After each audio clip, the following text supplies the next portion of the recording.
हमारी चुनावी यात्रा बिहार के पटना में है और इस वक्त हमारे साथ एक युवा है जो बिहार की राजनीति को बदलने की बात कर रहे हैं और जो राष्ट्रीय जनता दल है, लालू यादव की पार्टी, उनकी जो जिम्मेदारी है उनके कंधों पर है। तेजस्वी यादव हमारे साथ हैं। शुक्रिया हमें टाइम देने के लिए तेजस्वी। धन्यवाद। और सबसे पहले हम बात शुरुआत भी करेंगे लालू जी से ही करेंगे। आप राजनीति में आए, वो बड़ा कारण थे। पार्टी उनकी पहली बार, आपका ये पहला चुनाव है और लालू जी नहीं हैं, मुश्किल हो रही है? ये चुनाव तो हम लोगों ने काफ़ी देखे, लेकिन हर चुनाव में लालू जी हमेशा साथ रहते थे फिज़िकली तौर पे। और ये देश का सबसे महत्वपूर्ण चुनाव है अब तक का। मैं मानता हूँ कि अब तक आज़ाद भारत में जो चुनाव हुआ है वो अब तक का सबसे महत्वपूर्ण चुनाव है। और इस चुनाव में जब सबसे ज़्यादा ज़रूरत लालू जी को, हम लोगों में जो कमी जो है वो जो खल रही है वो लालू जी की है। और उनको जो है पॉलिटिकल वेंडेटा के हिसाब से यहाँ ना रखते हुए साजिश के तहत रांची में जेल में बंद कर रखा गया है और वो अस्पताल में है, बीमार है। आपको पता होगा कि 10 दिन पहले हम उनसे मुलाकात करने गए थे। Being as a son, I was not even allowed to meet my ill father. तो आप देखिएगा, एक बीमार पिता को एक बेटे से मिलने नहीं दिया जा रहा, और वो भी तब जब हम सारे नियम कायदों को देखते हुए हम गए थे। आई वेंट ऑन 6th और सैटरडे का दिन था, फिर भी हमें मुलाकात नहीं करने दिया गया। और उसके बाद जब मुलाकात नहीं करने दिया गया, then I spoke to the doctor जो वहाँ रिम्स में, कोई मेरे घर का डॉक्टर नहीं, जो लालू जी का उसी प्रशासन अस्पताल के जो डॉक्टर हैं जो लालू जी को देख रहे।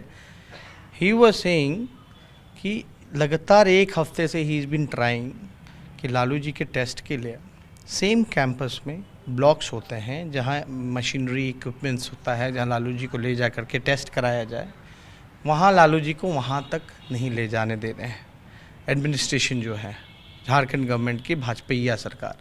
तो आप देखिएगा कि इनह्यूमन, अमानवीय व्यवहार लालू जी के साथ किया जा रहा है। लास्ट सैटरडे क्या हुआ, आप देखेंगे कि लास्ट सैटरडे जो एवरी वीक जो लालू जी को एवरी सैटरडे 3 लोगों से जो उसको मुलाकात करने दिया जाता था, अब वो उस पर भी पाबंदी लगा दी गई है। मतलब लालू जी से कोई नहीं मिल सकता। हम परिवार के लोग हैं, चिंतित हैं, पता नहीं किस हाल में हैं, क्या है, सेहत ठीक नहीं है, सुधार हो रहा है नहीं हो रहा, लेकिन पूरी तरीके से लालू जी पर पॉलिटिकल वेंडेटा के हिसाब से चंद वोट बैंक के लिए बीजेपी और नीतीश कुमार लोग सब लोग मिलकर के लगे हैं। लालू जी को मेंटली फिजिकली टॉर्चर किया जा रहा है। तो आपको क्या लगता है कि इस चुनाव में जो आपके लिए आप कह रहे हैं ये बड़ा चुनाव है, तो आपके लिए क्या बिना लालू जी के फिजिकली चैलेंजेस पहले भी कहा था कि लालू जी एक शख्सियत ही नहीं, एक नाम ही नहीं, बल्कि एक विचारधारा है। जो भी लालू जी के विचार को मानने वाले लोग हैं, और जब मैं पब्लिक मीटिंग्स में जाता हूं तो लोगों में काफ़ी जो है रोष है, गुस्सा है, और सब लोग जान रहे हैं कि लालू जी के साथ नाइंसाफ़ी हो रही है। और सब लोग जो हैं, जो लोग भी सोशल जस्टिस पे, सेक्युलरिज्म में विश्वास करते हैं, आज चुनाव में हम लोगों के साथ मजबूती के साथ बिहार की जनता खड़ी है। उसमें देखिए, तभी तो बाहर होते तो फ़र्क पड़ता। आप देखिए ना, बाहर हो ना हो, लेकिन हालत बीजेपी की बड़ी ख़राब है। 22 सीटिंग एमपी से 17 आना, आप समझ सकते हैं। वो भी 17 बराबर जिस पार्टी के साथ करना, जिस पार्टी को पिछले चुनाव में 30 सीटों पर जनता ने जमानत जब्त कर दिया था। तो आप समझ सकते हैं कि बीजेपी को अपने बराबर ले आई है जिसका 30 सीट पे जमानत जब्त था। तो बीजेपी की स्थिति ठीक नहीं है। लेकिन कहा जा रहा है कि आपके पास अनुभव की कमी है, आप पार्टी को उस तरह संभाल नहीं पा रहे हैं, इसलिए जो वोट सीट शेयरिंग हुई है दूसरे गठबंधन के साथ, आपने कहीं ना कहीं, लालू जी होते तो शायद इतनी सीटें नहीं दी जाती। आपने जिस तरह से 3 सीटें वीआईपी को दे दी, कुशवाहा जी को 5 सीटें दे दी, जबकि कुशवाहा जी खुद 2 सीटों पर लड़ रहे हैं। तो कहा जा रहा है कि कहीं ना कहीं आपने एक कुछ मिसमैनेजमेंट कर दिया है जिसका नुकसान उठाना पड़ सकता है। वो लोग घर बैठ कर के आराम से खाए पिए। बीजेपी के जेडीयू के लोग इतना मेहनत क्यों कर रहे हो? फिर जब सारी चीज़ें मिसमैनेजमेंट हो ही गई हैं तो घर बैठ कर के खाए पिए हैं। आपके लोग और भी कहते हैं। कौन कहता है नहीं कहता है हमको तो नहीं पता, लेकिन आप देखिएगा एनडीए टूटी, एनडीए को तो मैनेज ही नहीं कर पाए। अमित शाह हों या नरेंद्र मोदी हों, मांझी जी एनडीए में थे, कुशवाहा जी एनडीए में थे, सन ऑफ मला एनडीए में थे, और गठबंधन किससे की? जो बीजेपी का मतलब बताते थे बड़का झूठा पार्टी, और नरेंद्र मोदी जी क्या कहते थे? डीएनए खराब है। और गठबंधन उसके साथ की जो 4 साल में 4 सरकारें बनाए हों, जो हर बात पे पलटी मारता हो। तो क्या बीजेपी में तो इस बात की बड़ी चर्चा है इंटरनली, अगर आप देखें कि नीतीश जी को 17 सीटें दी गई हैं, उसमें से एक आध भी अगर जीत जाते हैं तो क्या वो एनडीए में रहेंगे? कोई गारंटी ले सकता है नीतीश कुमार जी की? हम तो फिर भी सलाह देते हैं बीजेपी के लोगों को, मिस मैनेजमेंट का आरोप इधर ना लगाओ, अपने मैनेजमेंट को देखो, नीतीश कुमार जी से तुरंत एफिडेविट कराओ कि वो फिर पलटी मारेंगे कि नहीं मारेंगे। एक बात कहा जा रहा है कि आपके सामने नरेंद्र मोदी हैं जिनके पास 5 साल का यहाँ एक्सपीरियंस है प्लस बड़ा एक्सपीरियंस है। और अब आप देखिए बाई इलेक्शंस में भी यही सवाल पूछा जा रहा था मेरे से, पूछा जा रहा था, नहीं पूछा? इलेक्शन बहुत छोटा है, इलेक्शन होता है, कोई चीज़ छोटा बड़ा नहीं कह 40 सकते सीट हैं। और 1 सीट। हाँ, तो मुद्दा तो वही है, एजेंडा तो वही है, बस अलग अलग जगह प्रत्याशी हैं, चुनाव लड़ रहे हैं। लेकिन बाई इलेक्शन सोचो, छोटे चुनाव में मेरे लिए तो, हमको कहा जाता है हम छोटे हैं, अनुभव नहीं है, तो मेरे लिए तो बहुत बड़ा चुनाव है। उनके लिए तो छोटा चुनाव था, लेकिन वो छोटा चुनाव भी हारे ना, तो ये बड़ा चुनाव कैसे जीतेंगे फिर? जब छोटा चुनाव जो आदमी बचा नहीं पाया, जहाँ प्रधानमंत्री मुख्यमंत्री मिलकर के साथ थे, वो छोटा चुनाव नहीं बचा पाए, बड़ा चुनाव कहाँ से बचा पाएंगे? मोदी जी अपने भाषणों में लगातार जो गठबंधन है, जहाँ जहाँ भी गठबंधन है, उसको महामिलावट, फिर दूसरी चीज़ें, वो विजन नहीं है आप लोगों के पास। आप लोग सिर्फ अपनी सत्ता बचाने के लिए, पाने के लिए। महामिलावट और अपॉर्चुनिटी की राजनीति तो वो होगी ना, जहाँ एक दूसरे को डीएनए का गाली दिया जाता था, बड़का झूठा पार्टी बोला जाता था। नीतीश कुमार जी टेप लगा करके घूमते थे कि बीजेपी को मोदी जी ने क्या भाषण दिया था पिछले चुनाव में, 2 करोड़ नौजवानों को रोजगार का, 15-15 लाख रुपए हर एक के खाता का। आज वही है ना उनके साथ। और इन लोगों ने कुछ काम कहाँ किया? आप बता दो एक काम के आधार पे जो एनडीए को लोग बोलते हैं। काम के आधार पर नीतीश कुमार मजदूरी मांग रहे हैं, कह रहे हैं कि हमें मजदूरी जो है 2014 में मांगी थी तो 30 सीटों पे जनामत जब्त हो गया था। अब मजदूरी किसके लिए मांग रहे हैं? सृजन घोटाले के लिए, बालिका गृह मुजफ्फरपुर के लिए, या 40 घोटालों के लिए? तो क्या ये सारे जो आप मुद्दे बता रहे हैं, क्या ये चुनाव में मुद्दे हैं? आप जनता के बीच जाइए, मुद्दा है। देखिए, देश का संविधान खतरे में है, आरक्षण खतरे में है, और किसानों की आय दुगनी हुई नहीं हुई। आप आरक्षण खतरे में कह रहे हैं, मोदी जी कह रहे हैं 10% हमने रिजर्वेशन दे दिया। किसे? सवर्ण जातियों को हमने रिजर्वेशन तो दिया। जनरल कोटा को दिया जनरल गया कोटा ना। को, हाँ।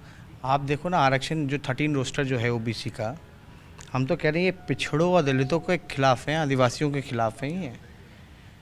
13 रोस्टर क्या था? ओबीसी के जितने प्रोफेसर्स थे उनको हटाने की साजिश थी कि नहीं थी?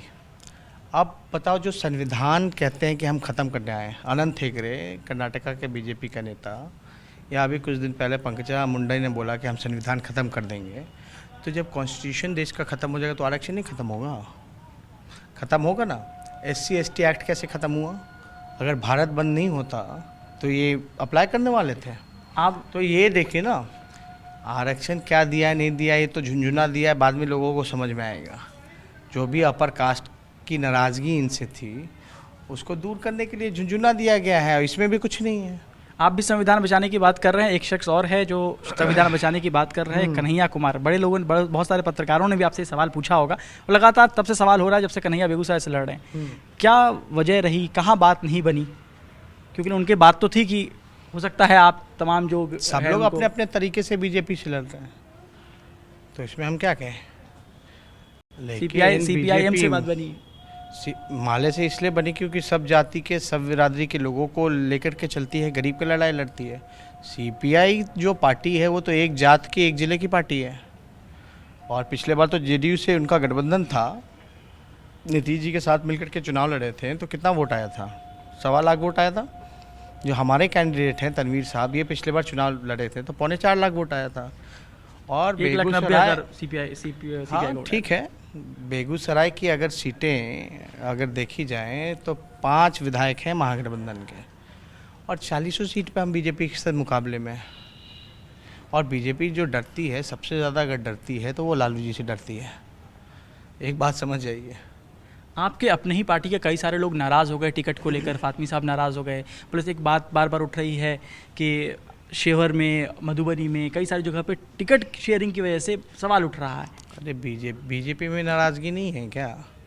इसीलिए सीपी ठाकुर को और कौन कौन लोगों को दिल्ली बुला करके प्रेस कॉन्फ्रेंस मैनेज किया गया था क्या? अरे यहाँ कोई फ़र्क नहीं, देखिए किसी का हाथ पैर तो नहीं ना बांध सकते हैं। एक सवाल उठता है कि आप तो बड़ी मजबूती के साथ आप कह रहे हैं कि आप लड़ रहे हैं, आप गठबंधन आपने खड़ा किया, लेकिन जो पारिवारिक गठबंधन उस पर बड़ा सवाल उठता है, कैसे उस चीज़ को कैसे रोकेंगे? वो तो मेरे घर की बात है, तो मेरे घर में ही रहने दें। हम तो आपके घर में नहीं पूछने जा रहे कि आपके घर में कौन नाराज़ है कौन नहीं है। आपको किसी ने खाना बना के खिलाया था नहीं खिलाया, आप नाराज़ हो गए, हम पूछे हैं? तो जो मुद्दे की बात है वो होना चाहिए। देश का चुनाव है, देश के मुद्दों पर चर्चा होनी चाहिए, ना कि एक परिवार के घर के बारे में चर्चा होनी चाहिए, कौन नाराज़ है कौन नहीं। सिचुएशन ख़राब भी रहा, जो भी रहा, कितनी सीटें बिहार में आएंगी आपके गठबंधन को? जितनी भी आएंगे एनडीए से दुगुना होगा। बहुत बुरी पोजीशन होगी तो फिर भी एक नंबर कोई? अब जो भी होगा डबल होगा एनडीए से। चलिए हम एक बहुत ही वर्स्ट पोजीशन पे हम बोल रहे हैं। एक काम करते हैं, हमारा एक फॉर्मेट है जिसमें हम लोगों से सवाल पूछते हैं और एक शब्द में लोगों का नाम बताएंगे और एक शब्द में उस आदमी को आपको डिस्क्राइब करना है, उनके बारे में बताना है। चलिए कोशिश ठीक करते हैं। है, तो नाम शुरू करते हैं। हाँ। लालू यादव, मसीहा, नरेंद्र मोदी, फेकू, नीतीश कुमार, ठग, राहुल गांधी, ऑनेस्ट, तेजस्वी यादव, और ट्राइंग टू लर्न। देश का अगला प्रधानमंत्री बार बार सवाल उठता है, नरेंद्र मोदी है या राहुल गांधी आपके हिसाब से? हम नरेंद्र मोदी तो नहीं होंगे, राहुल गांधी होंगे। हम लोग राहुल गांधी जी के साथ हैं, राहुल गांधी जी को बनाएंगे बार बार। लेकिन कई लोग महागठबंधन और तमाम जो तरह गठबंधन है उसमें थर्ड फ्रंट की बातें होने लगती हैं। हमने तो और कभी किसी के मुंह से ये नहीं सुना कि मैं प्रधानमंत्री का कैंडिडेट हूँ। अब जो लोग कयास जो चर्चा का बाज़ार गर्म रखना चाहते हैं वो इन सब चर्चाओं को गर्म रखने के लिए इस तरह की बातें करते हैं। चलिए, हमसे बात करने के लिए बहुत बहुत शुक्रिया। Thank you.